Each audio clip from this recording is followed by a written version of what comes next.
여러분 안내 주무셨습니까? 참 좋은 아침입니다. 우리 2015년 1월 29일 목요일 말씀으로 드린 오늘의 번제 함께 합니다. 창세기 35장 1절부터 15절까지 말씀으로 같이 하겠습니다. 우리는 9절부터 마지막까지 읽어봅니다. 시작.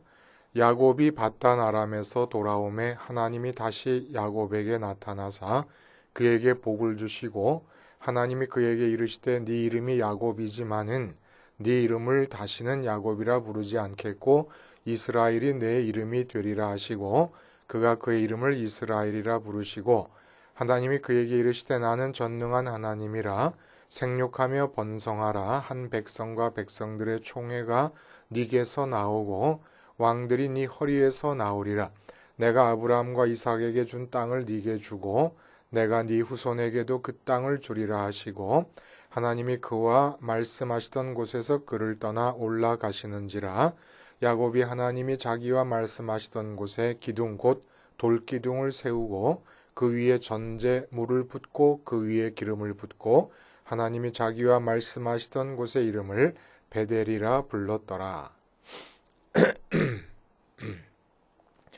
네, 오늘 우리가 함께 읽은 말씀 중심으로 야곱 허물, 이스라엘 허물이라는 제목의 하나님 말씀 증거합니다. 야곱이라고 하는 이름도 허물이고 이스라엘이라고 하는 이름도 허물이다라는 그런 뜻의 제목이 되겠습니다. 허물하면은 아주 잘못해서 벌어진 실수, 이게 허물입니다. 그리고 흉, 이 허물이고, 그러니까 잘못과 흉이 허물인데 또 잘 아시는 대로 뱀이 허물을 벗는다. 그리고 곤충, 매미나 메뚜기 같은 것들이 허물을 벗는다. 이때 또 껍질을 뜻하기도 합니다. 이 두 가지 의미가 다 포함된 허물로서 야곱이라는 이름도 허물이고 그건 흉이면서 벗어버려야 되는 껍질이고 또 이스라엘이라고 하는 이름도 흉이면서 동시에 벗어버려야 되는 껍질이라는 이야기입니다. 그러니까 우리가 성경에서 보면 신약에서도 사도행전에 특히 이스라엘이라는 이름을 많이 쓰는데 이럴 때의 이스라엘이라고 하는 이름은 이스라엘이라는 이름이 나오게 된 야곱에게 주어지게 된 맥락 안에서 그 의미를 생각하며 쓰는 단어가 아닙니다. 신약에서 많은 경우 이스라엘이라고 하는 이 단어는 선민을 가리키는 단어로 씁니다. 마치 우리가 조미료는 미원이에요 라고 하는 광고가 있지 않았습니까? 조미료는 미원이에요, 맛을 내는 미원이에요. 그러니까 미원이라고 하는 말과 조미료라고 하는 말이 같은 말로 여겼던 적도 있었습니다. 미원 하나만 있을 때는. 미원이라는 것은 조미료의 여러 가지 다양한 브랜드나 이름의 한 가지일 뿐인데 미원이라는 게 혼자 있을 때니까 조미료는 미원이에요 해버리니까 미원 이퀄 조미료가 돼버렸던 적이 있어요. 그런 것처럼 선민은 이스라엘, 이스라엘은 선민이다 해서 이스라엘 이름이 선민을 가리키는 말로 쓰일 때는 다르지만은 오늘 본문이 제목이 뜻하는 바와 다르지만은 이스라엘이라는 이름이 생긴 맥락에 들어가서 그 의미를 살펴보면 이스라엘이라는 이름은 흉이고 그리고 벗어야 될 껍질입니다. 허물이라는 얘기예요. 그래서 여러분 이 허물로 껍질로서 벗어버려야 될 허물은 뭘 뜻하는 겁니까? 성장하고 있다는 것을 뜻합니다. 뱀이고 매미고 곤충들 아니면 파충류 도마뱀 같은 것들이 허물을 벗어버린다고 하는 것은 성장하고 있다는 것을 뜻해요. 허물이 벗겨지지 않는다 그러면 문제가 생기는 거 아닙니까? 누에도 허물을 벗고 나비가 되는 거 아니겠습니까?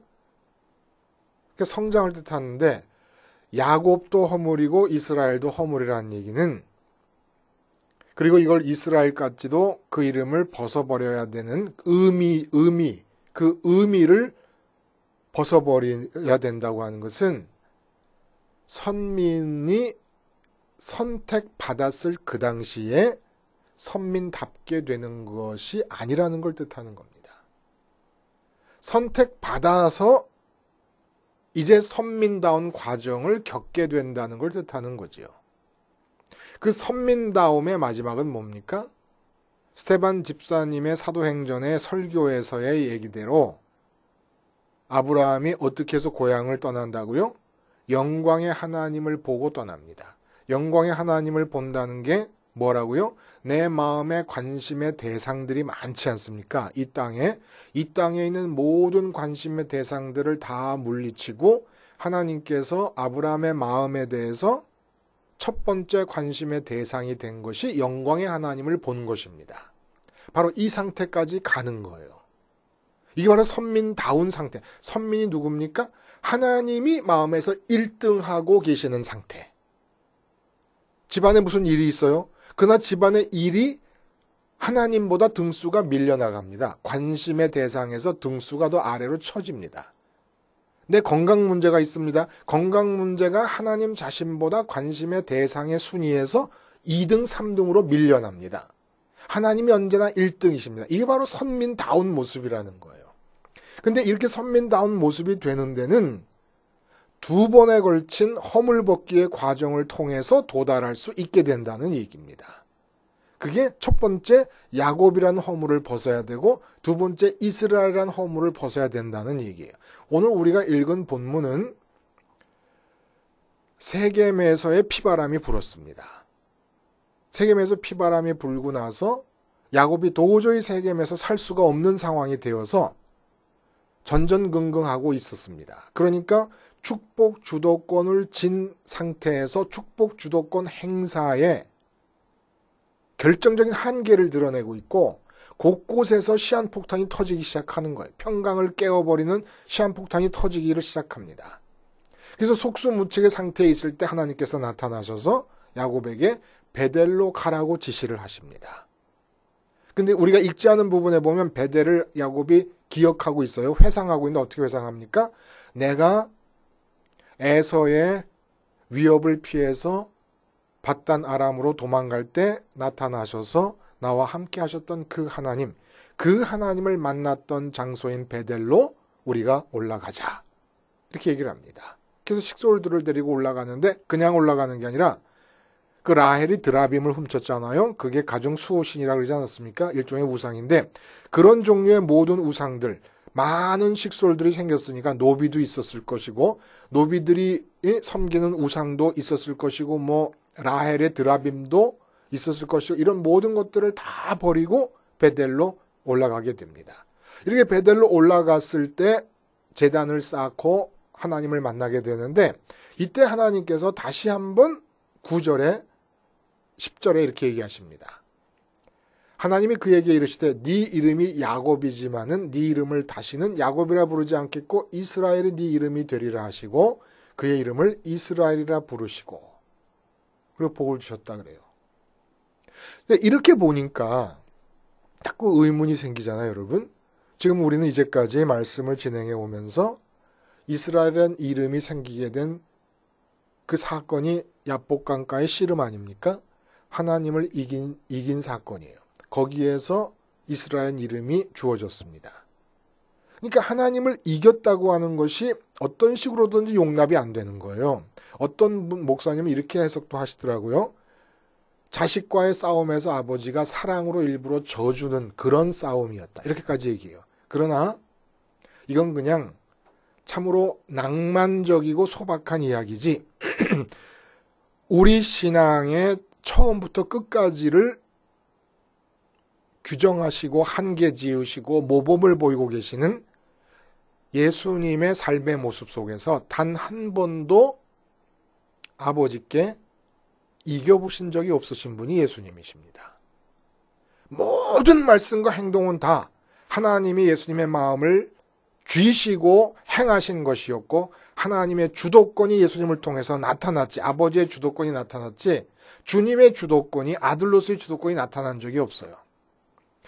주님의 주도권은 죄가 없으신 분이기 때문에 나타났어도 아버지와 일치했겠습니다마는 당신의 신성을, 하나님 되심을 완전히 거부하시고 부정하시고 아버지의 신성만이 나타나도록 아버지께 철저하게 머리털 끝만큼도 예외 없이 지신 분이 주님이셨기 때문에 어떤 식으로든지 하나님을 이긴 것이 정당화될 수가 없습니다. 근데 문제는, 그거는 맞겠다고 인정을 하겠는데 문제는 뭐냐면 하나님 자신이 자꾸 오늘 본문 10절에서처럼 네 이름을 다시는 야곱이라 하지 않고 이스라엘이라 하겠다, 이스라엘이라 하겠다, 자꾸 이 얘기를 하십니다. 그리고 또 그 하나님을 이긴 것이 잘못됐는데도 자꾸 복을 주십니다. 그래서 우리가 의문이 생기는 거예요. 지금 왜 그러실까? 하나님은 이스라엘이라는 이름은 하나님을 이겼다는 의미만 들어있는 게 아니라 하나님께서 패배하셨다는 의미가 들어있는 거 아닙니까? 근데 당신이 패배하셨을 때에 주어진 이스라엘 이름을 자꾸 야곱에게 강조를 하시고 주지시키시고 반복해서 기억하게 하십니다. 뭐 야곱이 자기가 자기를 나 이스라엘아 이렇게 부르지는 않으니까, 그런데 자꾸 야곱에게 이스라엘이다 이스라엘이다 주제를 시키고 오늘 또 9절에는 복을 주신다고 얘기해요. 이 의미가 뭐겠어요? 우리가 분명히 알아야 될 것 같아요. 이 야곱과 이스라엘이라는 이름이 갖는 의미를 아는 것이 왜 중요하냐면, 이게 신약에 가서 사도 바울이 율법을 지킴으로써가 아니라 믿음으로써 구원을 얻는다라고 말하는 것에 대한 이해의 깊이를 우리가 움켜잡을 수가 있는 아주 근거가 될 수 있고, 야곱과 이스라엘의 이름의 의미를 알 때, 그리고 또 한 가지 궁금한 거 있지 않습니까? 구약에서의 축복이라는 것은 분명히 이 세상적인 축복을 다 담고 있어요. 쉽게 말해서 부자 되고 건강하게 오래 살고 자손 많이 낳고 사람들에게 꼴이 되지 않고 머리 되는 것, 이런 것들을 다 담고 있습니다. 근데 신약에 오자마자 주님께서 입을 열어서 복음을 전하시자마자, 복음 아니에요? 복이라는 게, 복의 소리라는 게 복음인데, 그 복음을 얘기하시고 복에 대해서 팔복을 얘기하실 때 보면 완전히 복의 개념이 바뀌어 버립니다. 이것도 왜 그런가가 야곱과 이스라엘의 이름의 의미를 알 때 우리가 분명히 이해할 수가 있는 거예요. 그러니까 야곱에서 이스라엘로 바뀌어서의 이 두 이름이 바뀌는 과정, 야곱의 인생을 통해서 바뀌는 이 과정이 성경 구약 전체와 신약을 이해하는데 굉장히 중요한 의미를 갖습니다. 근데 우리가 이걸 자칫 잘못하면 간과하기가 쉬운 거예요. 이스라엘이라는 이름의 의미도. 자, 이제 그 의미를 한번 따져봐요. 그러니까 지금 베델로 올라가지 않습니까? 두 번 베델에서 야곱이 하나님을 만나는데, 야곱 때 하나님을 만나고 이스라엘이라는 이름으로 하나님을 만나게 됩니다. 베델에서. 자, 그러면 야곱이라는 이름의 의미가 뭘까요? 야곱의 의미는 발 뒤꿈치를 붙잡는 자, 또 선수 치는 자, 그리고 교활한 자, 속여서 빼앗는 자, 속이는 자, 이런 의미가 들어 있습니다. 야곱은 무엇을 어떠한 상태의 인격을 대표하는 이름인가? 아담 타락 이후 모든 인간의 타락한 인격을 대표하는 이름입니다. 모든 타락한 인간의 공통적인 특성이 뭡니까? 선악을 판단합니다. 내게 좋은 것과 나쁜 것이 무엇인가를 판단하는 거예요. 그 선악 판단의 결과 좋은 것, 갖고 싶은 것이 무엇입니까? 그게 바로 복이에요. 오복.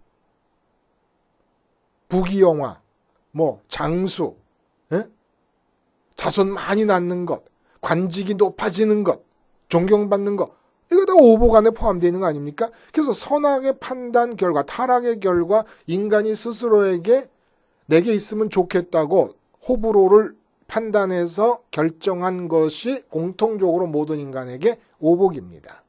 그러니까 이제부터의 인간의 삶은 이 복을 추구하는 삶이 되어버렸습니다.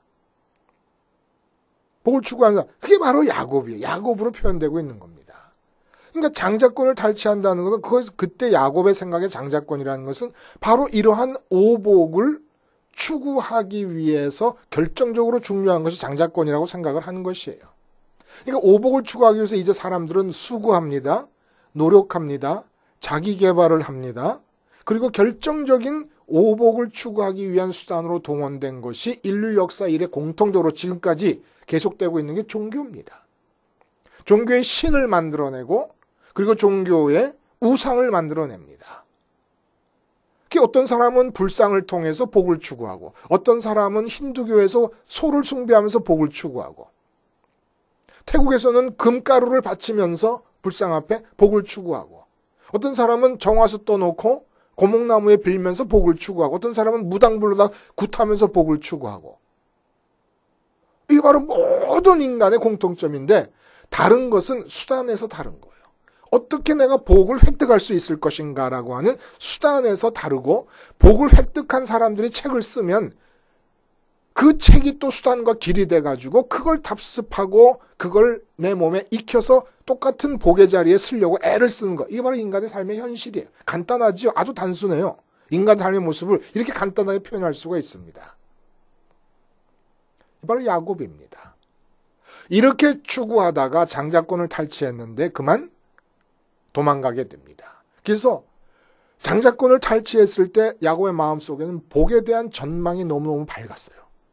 앞으로 갖게 될 복이 환하게 보였습니다. 장자권의 내용이 뭔 줄 아니까.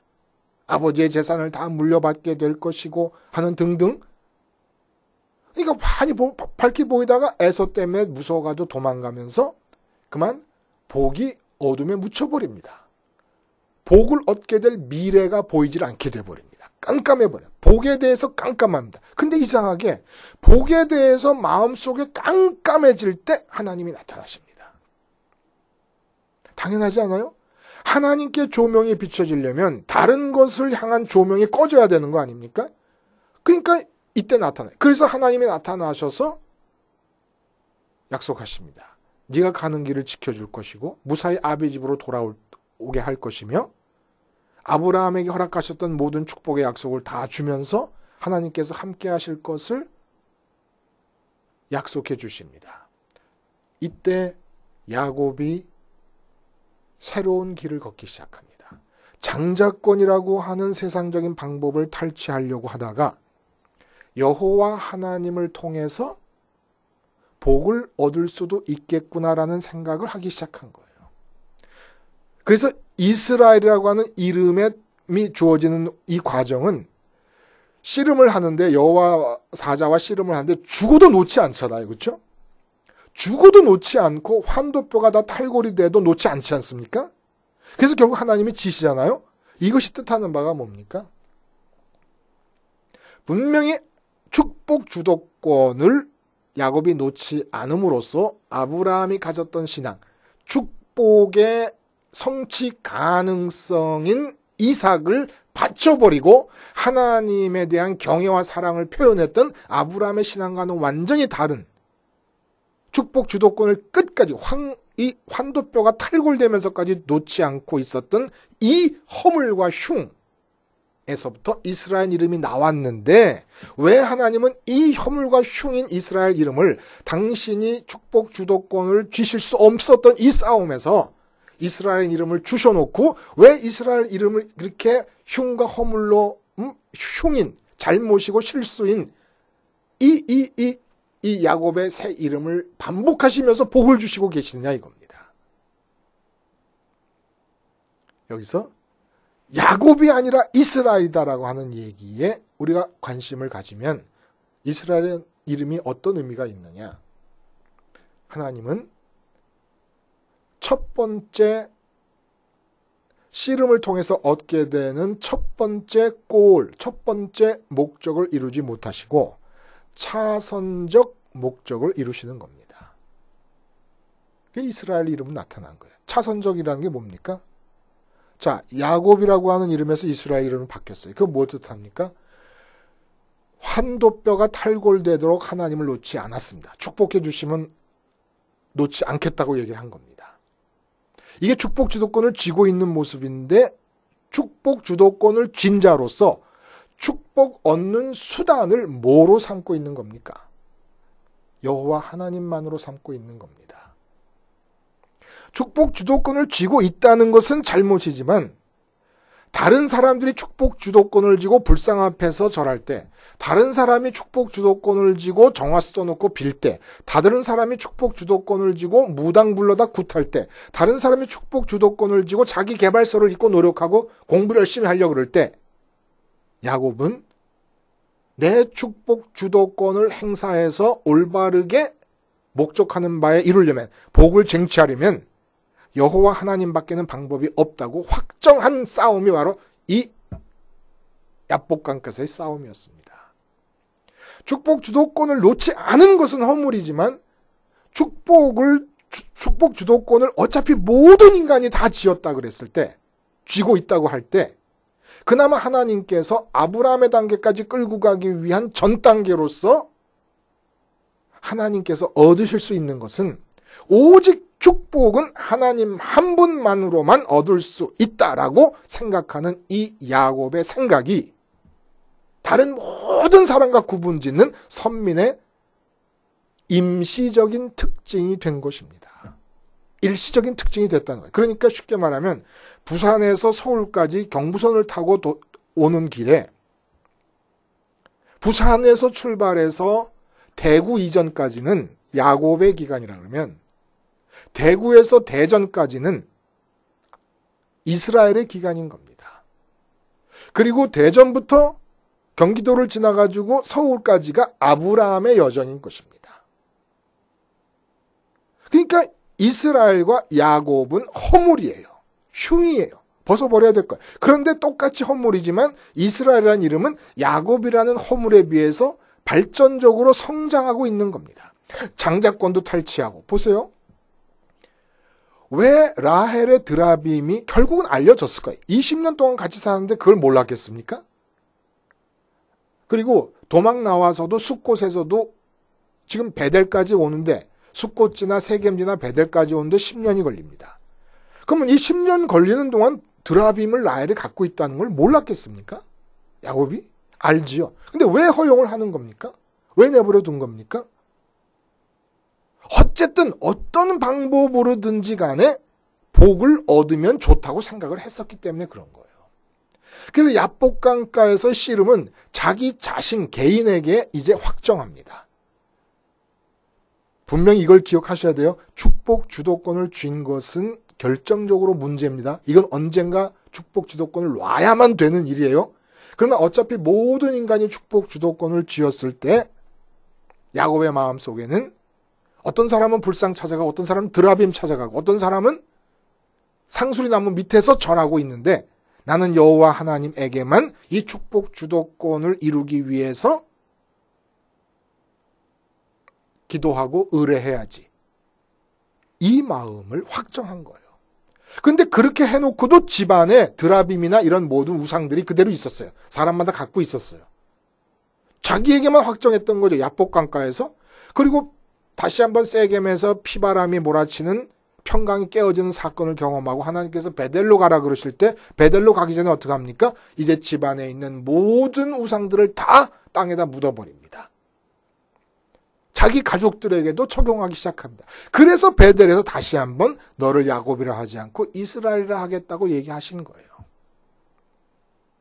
모든 인간이 축복 주도형 인간으로 살아가게 됐습니다. 타락 이후에. 그래서 축복을 얻기 위해 가지가지 방법을 다 동원합니다. 그러는 중에 야곱이 이스라엘로 되는 과정을 통해서 선민답게 되기 위한 전 단계로서 오직 하나님 한 분을 통해서만 내가 복을 얻어야지라는 확정을 하게 된다는 겁니다. 그리고 이 확정된 상태에서 하나님께서 뭘 주십니까? 율법을 주십니다. 그래. 그렇게 네가 좋아하는 복, 이 세상의 오복, 그거를 이루려면 나를 통해서밖에 안 되는데 그럼 어떻게 해야 내가 그 복을 너에게 줄 것이냐? 율법을 지켜봐라. 결국 율법을 못 지킵니다. 율법을 못 지켜서 나타나는 결과가 뭡니까? 내가 복 주도적인 인간이 된 것 자체가, 내가 복에 대한 주도권을 쥐고 있는 것 자체가 죄구나라는 것을 깨닫게 되는 단계까지 가는 것이고, 그래서 아브라함이 이 단계를 넘어서 자기가 복 주도권을 쥐지 않기 위하여 이삭조차도 바쳐버리는 단계로 나가게 되는 겁니다. 그래서 하나님 그 율법을 주시고 구약의 축복 개념이 그래서 세상의 오복 개념과 별로 차이가 안 나는 개념으로 나가는 이유가 선민다운 아브라함의 모습 전 단계로서의 이스라엘의 단계에 있기 때문에 그렇게 준 거예요. 그래서 율법을 주셔놓고 율법을 지켜서 의로워진다면 복을 다 주겠다 해놓고 의롭지 못할 수밖에 없음을 깨닫게 하시면서 죄를 드러내신 것입니다. 왜? 죄가 내가 죄인인 걸 알아야. 아직 야곱의 마음속에는 죄라는 게 없는 거예요. 제단을 쌓아도 하나님께 뇌물 드리고 선물 드리는 제단이지 아브라함처럼 자기가 죽는 제단이 아닌 거예요.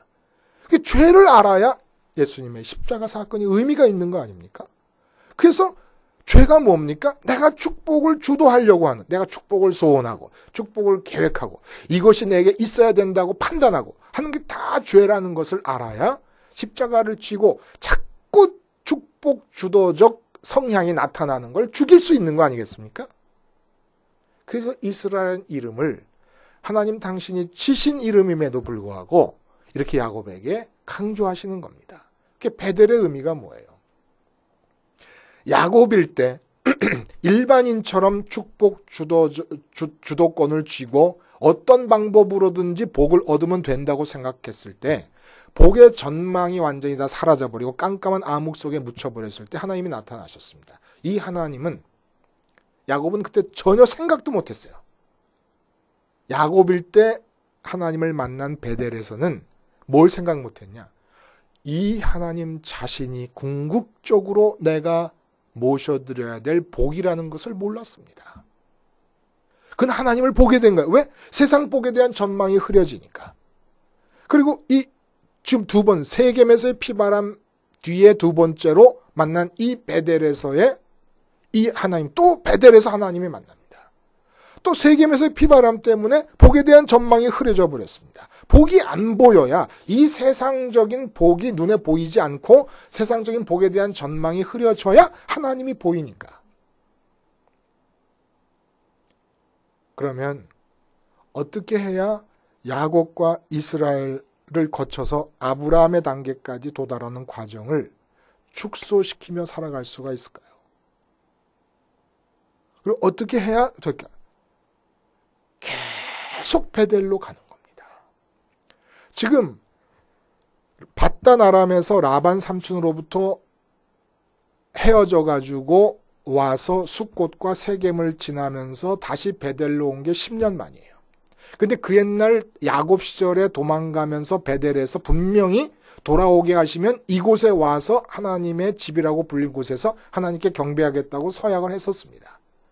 그러니까 10년 세월 동안을 없었어도 될 기간을 끼워 넣는 바람에, 왜 끼워 넣어요? 자기가 축복 주도적으로 살았으니, 축복 주도권을 쥐고 살았으니까. 끼는 바람에 그렇게 풍파가 일어나게 된 거예요. 그리고 이 10년을 빼버리면 돼요. 곧바로 베델로 돌아왔으면 돼요. 그래서 베델이라는 의미는 장소적인 의미보다는 베델이 어떤 곳이냐? 이 세상의 축복에 대해서 축복 주도권을 행사할 수 없는 상황이 바로 베델의 상황이라는 겁니다. 그 축복 주도권을 행사할 수 없어서 이 땅에서의 축복과 오복에 대해서 내가 눈으로 보이질 않는 거예요. 그래서 세상이 깜깜해질 때 그때 하늘에 계신 하나님께 조명이 비춰지고 하나님이 보이는 겁니다. 그러니까 어떻게 살아요? 맨날 베델로, 내 마음은 장소의 베델이 아니라 상황적, 의미적 베델로 돌아가면 되는 거예요.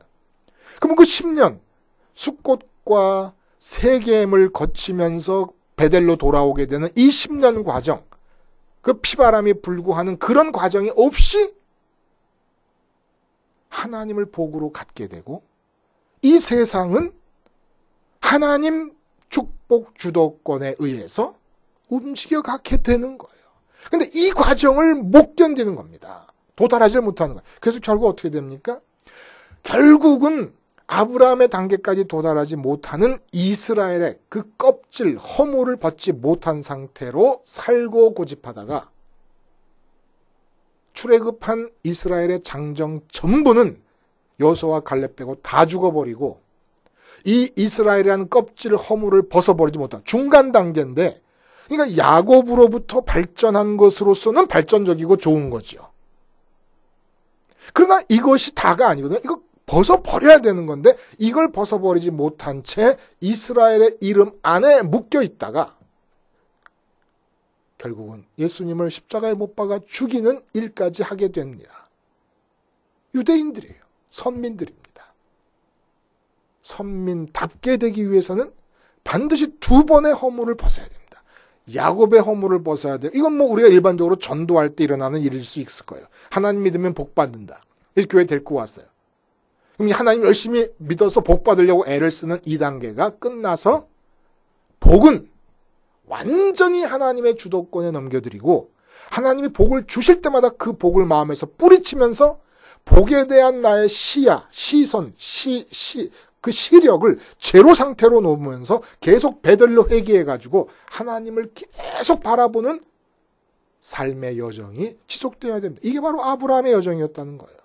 그래서 우리에게 끊임없이 베델을 허락하면서, 그래서 이스라엘이라고 하는 허물이 자꾸 생내적으로 우리는 보세요. 야곱과 이스라엘이라고 하는 이 허물은 우리가 죽을 때까지 이 원죄가 우리의 인격 속에 뿌리 박혀 있기 때문에 계속해서 야곱적 성향과 이스라엘적 성향이 나타납니다. 야곱적 성향은 뭡니까? 다른 사람들이 이 책 읽고 성공했다 그러면 그 책 붙잡으려고 그래요. 초등학문으로 돌아가는 겁니다. 또 다원화 얘기를 합니다. 종교의 다원화 얘기를 합니다. 또 이스라엘은 뭡니까? 하나님만이 축복의 유일한 길이라고 생각해서 그걸 또 붙잡습니다. 이 두 가지 형태가 계속 나타나는 거예요. 어떻게 이 두 가지 형태가 나타나는 이 내 인격적 기본 본성을 죽이고 베델로 돌아갑니까? 십자가에서 죽는 거예요. 뭐에 대해서? 이 세상 복에 대해서 죽는 겁니다. 주어진 복에 대해서 죽고 주실 복에 대해서도 죽는 거예요. 오직 나는 하나님만 바라보게 해주세요. 그래서 세상 복에 대해 전망을 새까맣게 어둠 속에 묻어버리고, 그래야 하나님이 보이는 이 하나님 보는 맛으로 이 세상의 시간들을 채워나가시면 이 세상은 하나님의 축복 주도권에 의해서 이끌려져 갈 것입니다. 야곱과 이스라엘은 벗어야 될 허물입니다. 기도하시겠습니다. 하나님 아버지, 야곱의 껍질 안에 갇혀 있습니까? 이스라엘의 껍질 안에 갇혀 있습니까? 주님의 십자가를 통해 우리의 마음이 늘 베델 안에 머물게 하시며, 그럼으로써 세상 복에 대한 전망이 어둠 속에 묻혀버리고 오직 하늘에 계신 하나님만 바라보면서 살게 해주시며, 그렇게 해서 하나님께 축복 주도권이 지워짐으로 이 땅에 나라가 임하고 뜻이 이루어지는 일이 있게 해 주시옵소서. 예수님의 이름으로 기도하옵나이다. 아멘.